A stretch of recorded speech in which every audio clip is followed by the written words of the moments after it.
Fancy Thinker. I'm Jared, and today we are finally going to get to my May or June, I guess.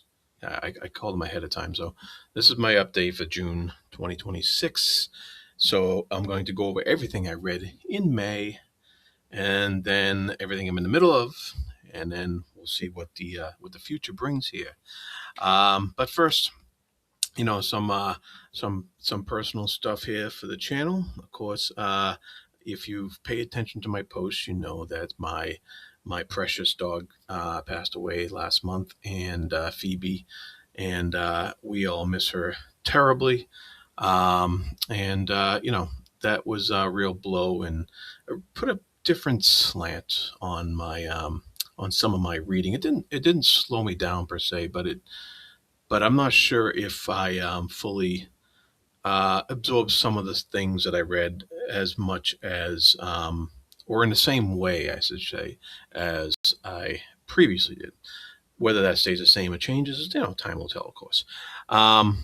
So there was that, and there was also the fact that we had a sickness go through the house, just bad colds and stuff, and that set us back somewhat. And also, as you know, readers out there, when you're sick, you read differently as well, right? You can't help it, and so you're going to take in things differently, and so those things get in the way. I also had for my job, a very stressful government audit, aerospace audit, and that definitely in the past week has that is the main thing that interfered with some of my reading time.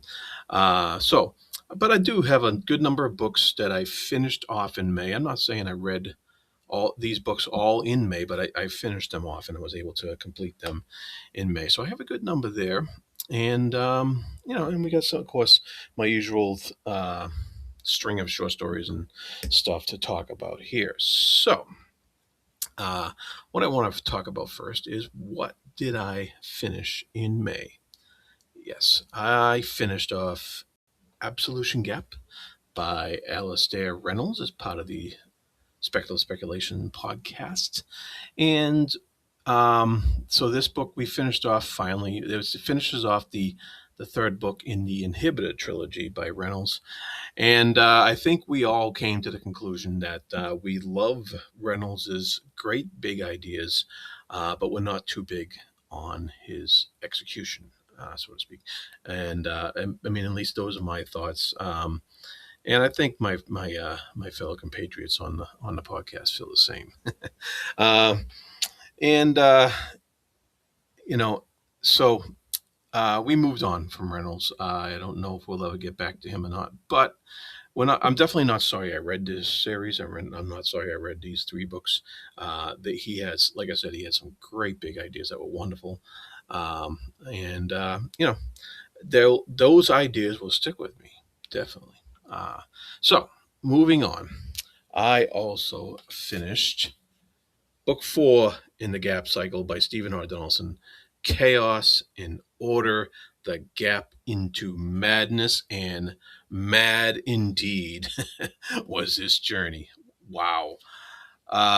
This series is a reread for me. I read this series when it first came out over 25 years ago, and I was not mistaken in my memory of what these books are. It still continues to be my favorite sci-fi series of all time, up to this point. All right, I haven't read some other ones, like Sun Eater and stuff. But anyways, the Gap series, the Gap cycle by Stephen Donaldson. Speaking of Donaldson, I also finished off the novella called Survival's Tale by him, and had a discussion on my channel about Survival's Tale, the short fiction side hustle, with some friends of the channel here. And but finishing off Survival's Tale also allowed us to finish off the collection Daughter of Regals and Other Tales by Stephen Donaldson. And this is cool. This is also a reread for me. This is over 30 years ago, and so it was fun to get back to these that I didn't really remember that much at all, and it was fun to explore some of Donaldson's early writing. Very very cool indeed. All right. I also finished off. I did a little nonfiction reading, and I read a book called Rhetorics of Fantasy by Farah Mendelssohn. And this was cool because I wanted to get into something. I wanted to do a little bit more research on the genre of fantasy, or what can be considered the genre of fantasy, and some of its origins and where it comes from, and what some of the terminology means, like what is intrusive fantasy, what is portal fantasy, what is quest fantasy, what is immersive fantasy, and this liminal fantasy. That's it. And and the other stuff that you can't really define. So she gets into this in this book pretty well, and so I enjoyed some of that. There were some sections that went on a little too long, that went too deep in the weeds, I would say, for the general reader. But for the most part, it's very digestible, and it gives you a good base for determining fantasy and determining what you like in fantasy literature. So, with that said, I read this lovely adaptation of the Odyssey.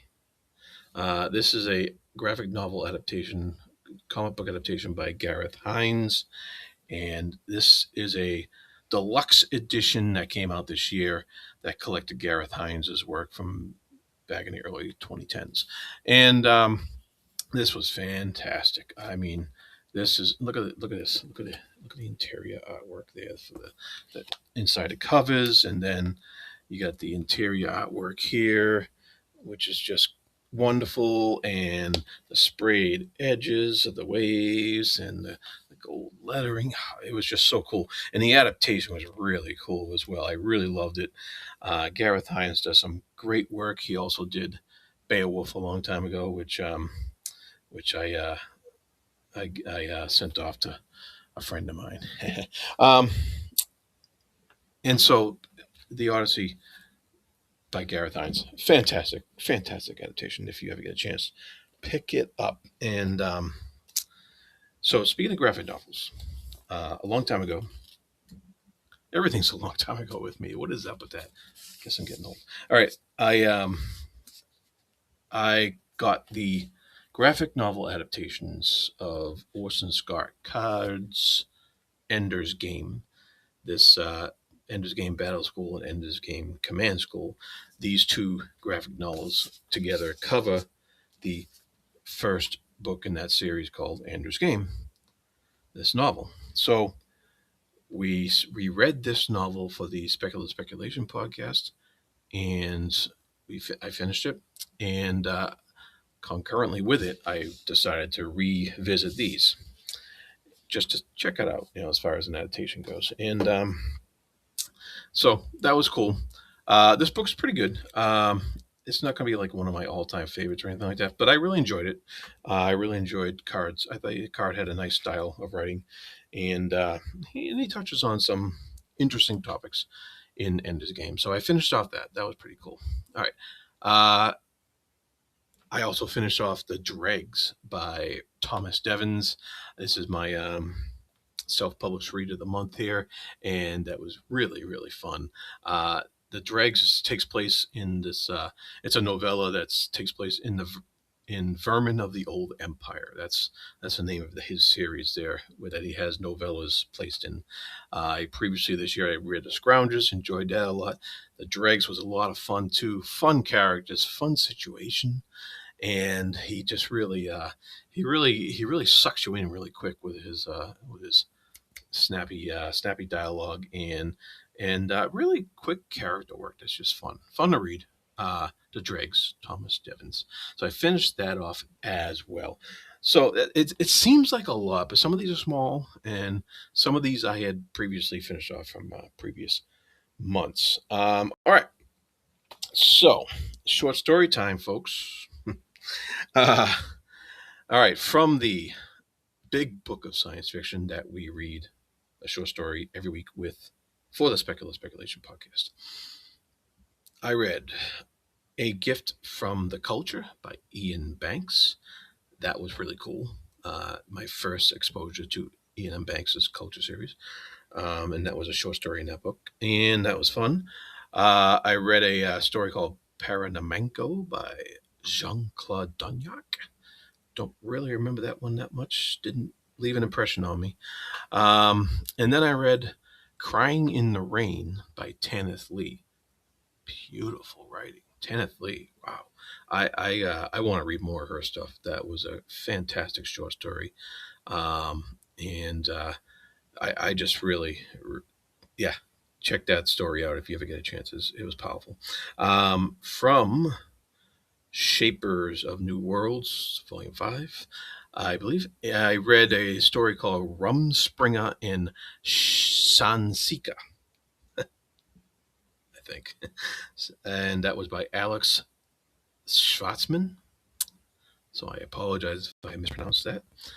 That was out of the Shapers of World, Volume 5. And that was a very interesting story. It was a retreat away from being connected online to everything, and this was a sci-fi story. So it takes place in this future where people are always connected, and that they have like implants instead of stupid phones, and so it was really cool. It was really cool, and they were shut off, and they had to deal with it, and it was a fun story. Um, Okay, I also read out of this issue of Asimov's Science Fiction, March April 2024. I read a story called Charon's Final Passenger, and this was pretty interesting because it was this alternate history thing, and I really enjoyed how that played out in there. So, really cool story out of that. For the page chewing. Site, the panel chewing, um, you know, podcast that I do with Steve at Page Chewing. We are doing a read along of the Lone Wolf and Cub series by Kazuo Koike and Goseki Kojima. This is my favorite series, one of my favorite comic book series of all time. Definitely my favorite manga series, but one of my favorite comic book series of all time. And I've read the first three volumes so far, and we plan to go hopefully all the way up to volume 28. So only 25 to go. But fantastic series, fantastic manga series, and fantastic comic book series in general. Just awesome. So I read those three. And let's see, what else do I got here? Yeah, I read a couple more little short tales out of Chinese myths and folk tales. One was called The Singing Frogs, and the other one was called The Performing Mice. And it was about basically those titles. It was about some singing frogs and some performing mice. Really short things, like one paragraph long stories, but they are stories. So that was that, and so yeah, and so now that's I think everything I read. What am I reading right now? That is the question. Um, I am reading Hunter's Oath. That's the first one there by Michelle West. This is a two novel collection called the Sacred Hunt Duology with Hunter's Oath and Hunter's Death. So I'm reading the first book right now, Hunter's Oath by Michelle West. I am over two-thirds of the way through. No, yeah, two-thirds of the way through. So I got about 100 pages left. And it's enjoyable. I'm enjoying my time with this book, and I like the setup. It's very it's got it's typical fantasy. It's the chosen one thing. It's got just your medieval style fantasy. So but I like it. I like it. I like how it's playing out. It's got shadow assassins. It's got demons. It's got demonkin. It's got connections with hunting dogs, and they have a mind. So it's pretty cool. It's very enjoyable. The writing, the prose is very enjoyable. She has a nice style that comes easily. So, Hunter's Oath by Michelle West. Okay, I also just started um, Doctor Blood Money by Philip K. Dick as part of the Sci-Fi Masterworks read along on Page Joy. And so I only just started that. I've only like 3 chapters in, or even 2 chapters in, and it's an interesting setup by by PKD, and I'm yeah, looking forward to getting more into that. So I'm reading that right now, and of course I am reading the final book in the Gap cycle. This Day All Gods Die. What a title! The Gap into Ruin. I don't suspect a happy ending here with a title like that. But yeah, it is all it's lived up to be in my memory. Fantastic. I am enjoying this so much. There are times when I could wish I could put everything away and just read this and only this. But we will keep with our schedule. All right. That's what I'm reading right now. So what do I got? What do I got coming up here? I am going to be hopefully reading the next section in Fallen Ascent, Individuation in the Malazan Book of the Fallen by Michael Woods. And I want to read this section on the Bone Hunters in here. So it's a little more nonfiction for you, a little Jungian analysis of the Malazan Book of the Fallen. Yeah, so I want to do that. I want to read. I would love to start Alan Moore's I Hear a New World. This is the second long London novel. The first one was in my top 5 last year, so love this book. Love the first book, and looking forward to that one. I also want to read Kate Atkinson's Life After Life. I'm really looking forward to that as part of our literature, fiction side hustle. And yeah, so I got all that, and in the works. These are the stuff that's coming up, and so that's everything I read. It's everything, all the news, all the stuff, and oh yeah, I am going to start um, The King's Justice by Stephen Donaldson for the short fiction side hustle. So that's going to be there as well. All right. With all that said, wow, please be good to each other, and thank you for watching.